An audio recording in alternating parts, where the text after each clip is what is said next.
So hello everybody and welcome to another episode of Cheques Play Tech Talk. So Tech Talk, we dive into real conversations at the intersection of leadership, innovation, and performance. I'm your host, Bruce Harris, casino operations veteran, consultant. You're a veteran, right? You know, that means I'm old. So, Seasoned, well experienced, great seasoned, wisdom. and the believer of power of people and data rather to drive success. So today I'm truly honored to have a person who I have not seen in a while. He is a world-class author. This is Dr. Jeffrey Magee. If you're not already familiar with Jeff's incredible work, he's one of the most sought after leadership and performance strategists in the world. He's advised top performing CEOs, military leaders, and Fortune 100 executives on how to optimize human capital, build winning cultures, and sustain performance excellence. He's also the author of more than 30 books, including the Managerial Leadership Bible and Performance Execution, and the publisher of Performance Magazine, which reaches leaders globally. So, Jeff, welcome to Cheques Play Tech Talk, and it's really a privilege to have you with us today. What's happening, man? Hey, thanks for having me back. It's great to see you. The old casino, Vegas, Atlantic City, and global magnet you are. This is fun. It's been a while. How are you been? I'm doing great. How about you? No one ever asked you, the host, how you're doing. How are you Well, doing? well, look at me. I'm always getting younger every day. So, You got it. no, thank goodness I'm doing good. So now I'm partnered with some incredible engineers, and we're looking to be a startup that's going to make some impact in the gaming industry, in other With industries your too. with your decades of experience in it, it's interesting. You look at AI just as you look at any, new evolution in business and strategy, whether it is technology or non. When you come at it from being a seasoned veteran in whatever it is you do, and Mhm. looking at this new way to evolve it, it really does make the mind, just get excited with opportunities. Versus, and again, no disrespect, a lot of times you have people that understand one tool, but if they don't understand the industry, they miss a lot of the ways you can bolt it on and accelerate. And I think that's what gives you a strategic advantage of Mhm. what you do from Mhm. all of our past conversations. So I'm excited for where this goes. COVID, which really wasn't that many years ago, but for some of us, as you look at it, it seems like it was forever ago. So it is interesting. But during COVID, I was in Las Vegas, and it was just kind of interesting to watch an ecosystem come to a complete stop. Mhm. For any of our listeners or viewers that have ever been to Las Vegas, just imagine being able to walk or jog up the Las Vegas Strip in either direction on any lane designed for a car, and you would see no human being as far as you could look. And it was that way for months and months and months and months. Yeah. No one had ever planned or even probably had thought in their wildest imagination that the economy would be shut down that way, especially in Las Vegas. Mhm. So that is the backdrop to answer and respond to your question. So I wrote a book called Change Formational. What started to become very evident as I was working with my global clients, many of which actually thrived during 20 and 21, while a lot of other businesses were flatlining and trying to figure out how to survive, and a good number of businesses ceased to exist, was that in a business world, we have really two sets of words that we have been calibrated around for decades. You have change and change management. It's $1 billion industry. I'm never going to win this conversation, but if someone's paying attention, they'll win their conversations. And that is this. What I started to recognize, the more you engage in change, you will never ever win whatever it is you're trying to win, because you can't. Change means, in essence, right now, you and I are having this conversation. Someone else in the world has changed a policy, a procedure, a way of going to market, a way of doing business. And we get off this podcast, we then run into that and we go, oh my gosh, there's a change out there. So, how do we adapt? How do we adopt? How do we become agile, nimble? Lean Six Sigma, change agents, change advocates, all of those buzzwords and concepts have really come to growth in the past decades. Mhm. But what it really means is that someone else is changing the rules, and as fast as they change rules and think they're on top, someone's going to change the rules on them. So the best you can ever do in change is survive. Now, maybe survive can be something, it's a nice destination for some, and others maybe you're like treading water, so it's not a nice place to be. So I realize that change is the game that most everyone is sucked into. Second, transformation. So transformation to me means you're thriving. But the problem for most human beings individually and most businesses is that they gear up for like a once in a year, once every couple of years, major transformation. We're going to transform our database systems or our processes or our computer or what have you, and that'll make us significantly more effective and profitable and efficient. So transformation, doesn't happen on a regular basis. And so what kind of hit me as I'm going around the world, as I'm walking around Vegas and I'm looking at businesses that are thriving and some that are dealing with how do we stay in business, every once in a while I would look and I'd see a business that was absolutely just blowing it out of the park. Hmm. Well, I realized that they were playing, and so the new word I offered up in a book I wrote is called change formational. So change formational suggests that when you can recognize changes happening around you, which it is Hmm. nonstop, and you're ready for any change opportunity where you can drive a transformation through it, then change formational is where you're going to win. And so what I recognized in management and leadership, where I live, is that are the people on your team strategically able to think fast enough to recognize what's happening now, what's happening tomorrow, and how do we leverage that? How do we position ourselves for wins every single time we can have one? Instead of just having a couple of wins this year, what if we could have wins on a monthly basis, weekly basis, daily basis, hourly basis? So it provides in that book several strategic insights to help you to see things through a different lens. So managers and leaders, whether it's front line, Hmm. whether it's at the top line, have to be able to recognize you have one true asset moving forward. And I have made this case for decades, but AI, COVID, global businesses, changing of political leadership around the world has absolutely doubled down and validated. COVID, Gallup, did some massive research which validated models I've been using for years, and that is simply this.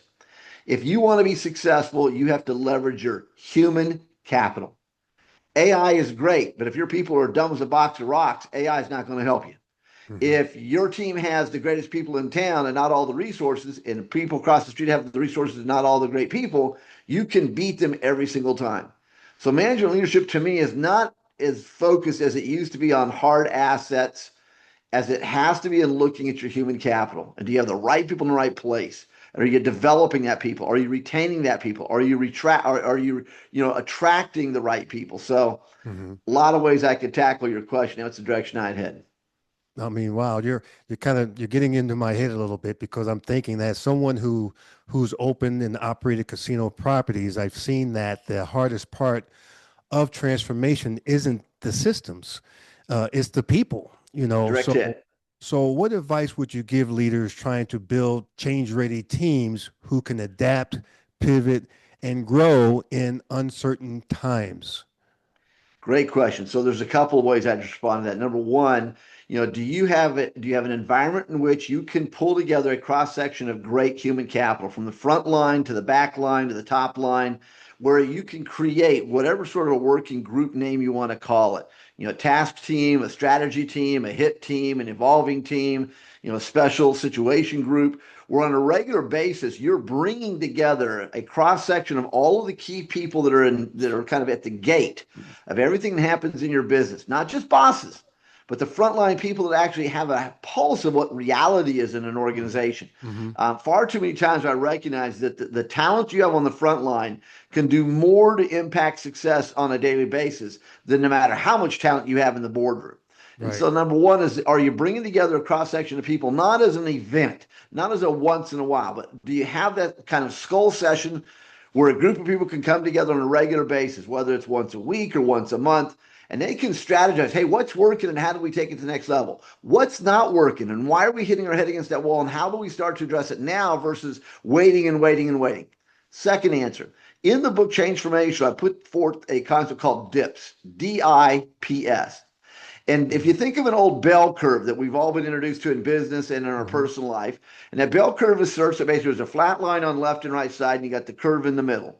Well, most people want to live on the flat line. So the flat line before the bell curve represents norm, SOPs, routines. People like to really kind of come to work, and for the most part, they want to know that, hey, today's going to be somewhat like yesterday. Well, there's a lot of business that could be truisms, but not all places of business are ever going to be a flat line again. But the reality is, most people want consistency. They want to know what they can count on. So what happens when that bell curve starts to go up? That's where change happens. Usually it's a crisis, a conflict, it's trauma, it's some sort of implosion, it's some sort of a catastrophic issue, or major personality leaves a company, or a major customer leaves, or I mean, what it could be a host of things. Well, Hmm. we all know that bell curve, that when that curve hits, again, the old grief cycle is where that bell curve is coming from, that most of us are most comfortable in understanding.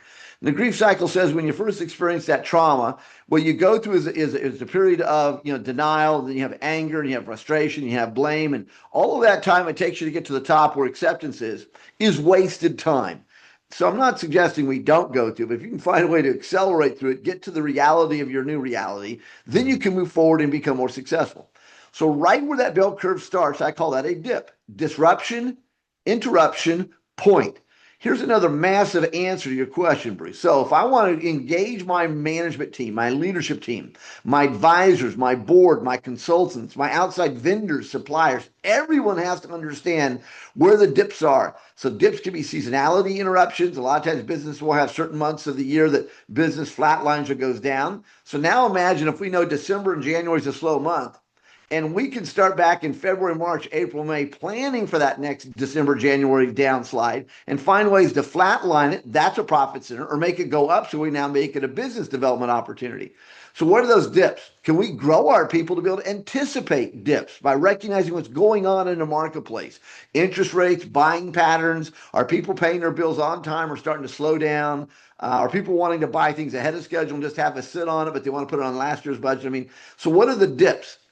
So the individual that can recognize a disruption, interruption point before it happens is going to be able to position himself to be significantly more successful and profitable every time. So Hmm. that'd be a second response to what we can be doing to help our organization become much more successful in what they're doing. So AI, the flavor of today, might be one of those examples where we see businesses. I have clients who are doing this, where they've brought together a cross section of their people to look at ways to use AI for process improvement and efficiencies, ways to use AI as technology gathering, information, acquisition, and how to use this data that's out there to help them become more successful. So those are two sets. The third one is the last one, and it's where I'm always going to go, and that is, what are you doing to grow and develop your talent? That's where I live with my Leadership Institute and our Sales Institute.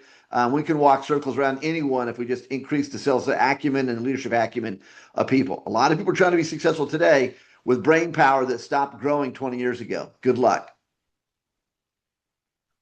Wow. Pretty powerful stuff. So that all ties right into where AI and analytics are starting to intersect with leadership decisions today. So data gives us insights, but leadership gives us purpose. So how do you see the technology and human leadership sort of coexisting in the years going forward, going ahead? I mean, that's brilliant. And again, let's unpack your line.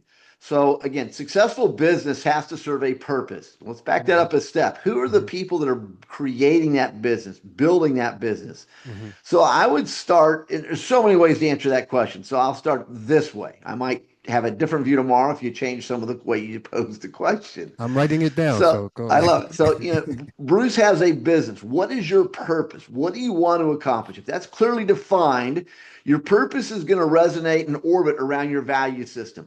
So if your values are clear and your purpose is clear, it's like a map. It's like a very clearly defined GPS. Hmm. That will drive how you need to embrace AI or not.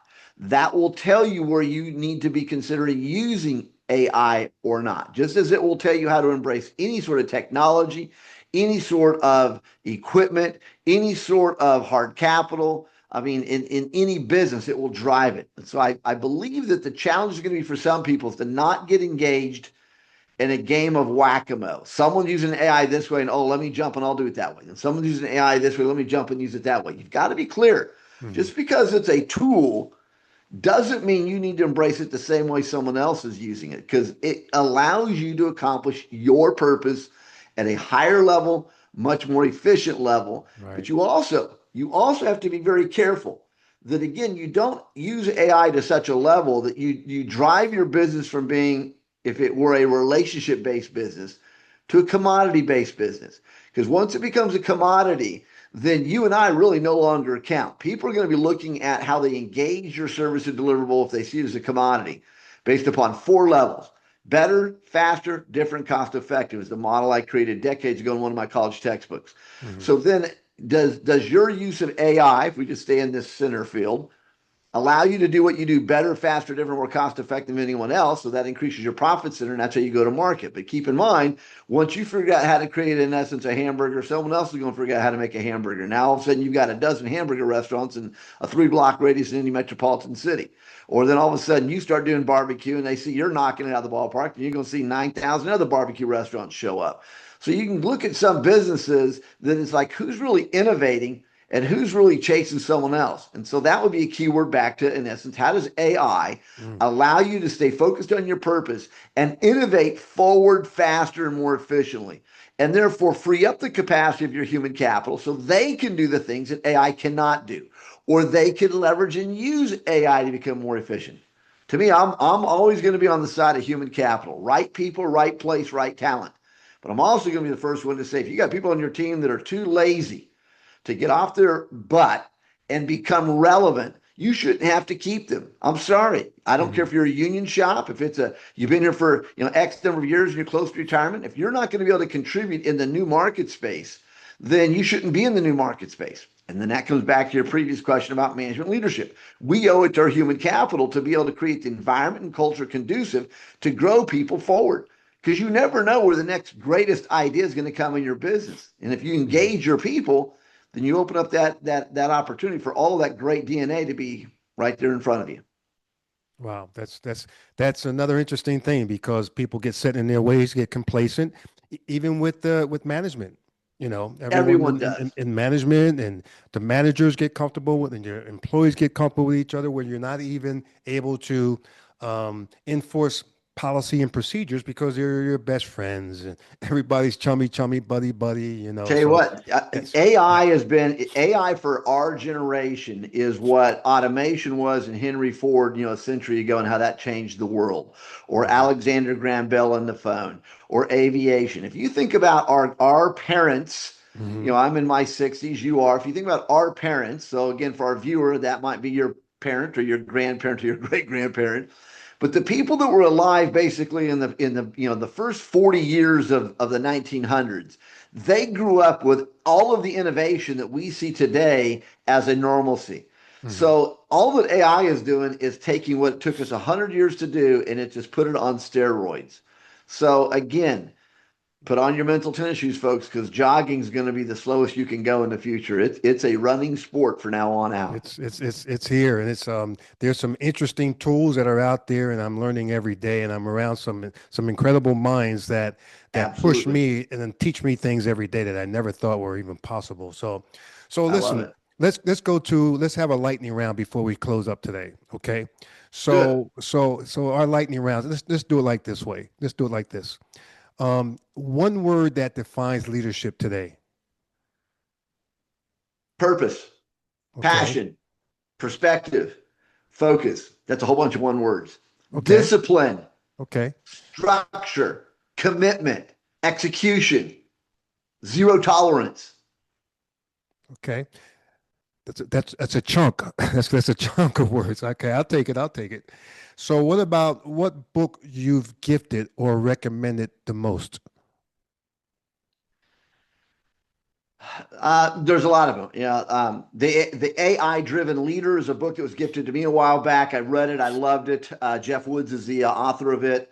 I'm going Okay. to have him write an article in my upcoming magazine. I think that's a great one. Another book that I think is great that I've gifted would be Transformational. I'm having all of my friends, all of my clients, all of my leadership students in my leadership institute. It's required reading. You talked about Trajectory Code. We talked about that one a Okay. while back on one of our podcasts. It's a great book from John Wiley that I published years ago. Trajectory Code gives you a whole new way of thinking. It upgrades your mental capacity to think quick and execute fast. Okay. What about a daily habit that keeps you sharp? Get out of bed, make your bed, do your bathroom routine, be structured and disciplined. It sets you on the way for the day. It's interesting that I said that. There are a lot of people on YouTube that you can click and you'll hear them respond to simple questions like that about simple answer. I mean, I was raised in an environment where that was kind of ingrained into me in an early period. But what I see from that, why I said that, I think the people that have right out of bed in the morning have some degree of structure and discipline and a cadence around that. More often than not, and yes, there's exceptions, but more often than not, are the leaders around us. And so I would say that again, what are your quick wins every day that matter? What are the quick wins every day that calibrate your mind to be disciplined for structured success? And innovation is a structured successism. Creativity is a structured successism. So again, don't misread some of the words. I'm gonna write that one down there. I like that. I have my own structured. Skip my rope, a certain amount of reps I get in, and my orange juice, and then the day goes on. So Routines, and again, for our listeners, we can call these routines for success. Don't hear them yeah. as something that's going to work against you. And again, you get into these routines of success that work for you, and Hmm. you have one of those days where for whatever reason you're unable to start that way. It throws you off balance. So, Yeah. what are your routines for success? Yeah. Again, um, people sometimes make success more difficult than it needs to be. Yep. So, and finally, what's next for Dr. Jeffrey Magee? Great question. A couple of items are actually next.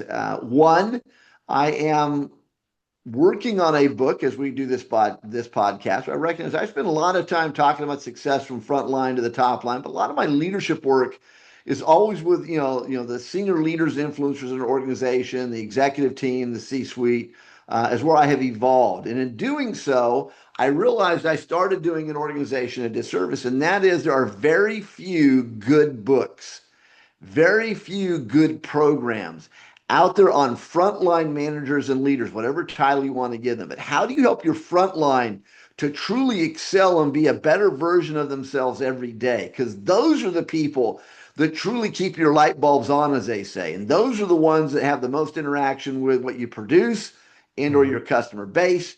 And if you're not giving them cutting edge technologies and resources and coaching and advising and instruction, you're never going to have a truly peak performing team. So I have a book coming out called Bold, Frontline Managerial Leadership. And so this Bold book is coming out. That's going to be geared just at those people. So that's one item there. Second is, whenever I'm asked that question, what's new? What's new is what I love, and that is my Leadership and Sales Institute. It's always evolving. It's always cutting edge. It's always powerful.